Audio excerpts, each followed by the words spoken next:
Hindi pa umano napapanahon para magtayo ng nuclear power plant sa bansa.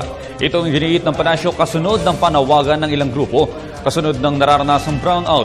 Paliwanag ni PCOO Secretary Sunny Coloma, hindi kinukonsidera ang nasabing panukala dahil patuloy na ipinatutupad ang Energy Reform Agenda at Philippine Energy Plan ng pamahalaan.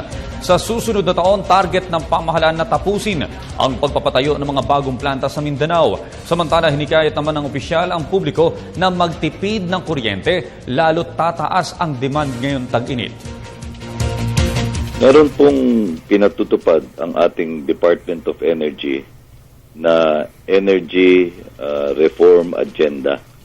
At ito po ay alinsunod sa social contract with the Filipino people ng ating Pangulo, yung 2011 to 2016 Philippine Development Plan.